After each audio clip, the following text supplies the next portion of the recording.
ñu ngi ñaan Mawlana tabaraka wa taala moom mi nga xam ne moo la waxloo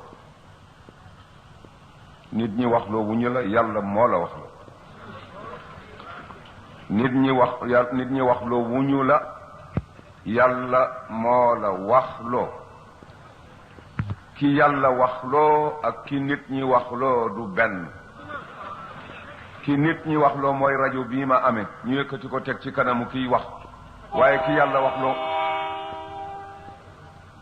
yàlla waxloo mooy kiy wax ci rajo bi lu ma ne fa taataan ci wàllu adduna ak wàllu laaxira dem jëriñoo ko li Moulay Abdul Aziz wax dëgg gaañi na ngeen ko def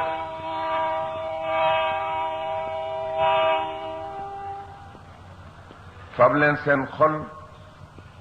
muy seeni ndab yi ngeen taataane li Cheikh Sidi Ahmed Tidiane bëgg a waxtaane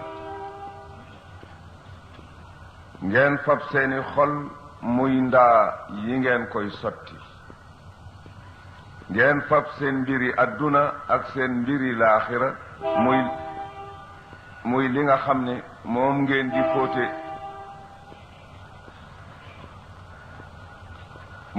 fóote ndox mi ngeen fi roote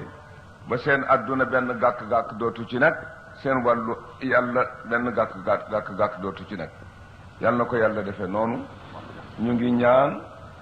Mawlana tabaraka wa taala mu boole ñu ak yéen ak jullit yépp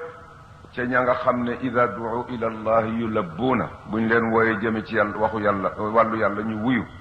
mu boole ñu it ca ña nga xam ne ida sami'u alqawla yattabi'una ahsana suñu taataanee wax ñépp wax ba noppi dañuy seet la gën a rafet ci am njariñ tey am njariñ ëllëg ñu fab loolu di ko jëfe mbooloo moomale yal nañ ci yàlla boole bi jaahi rasulillahi sallallahu alayhi wa sallam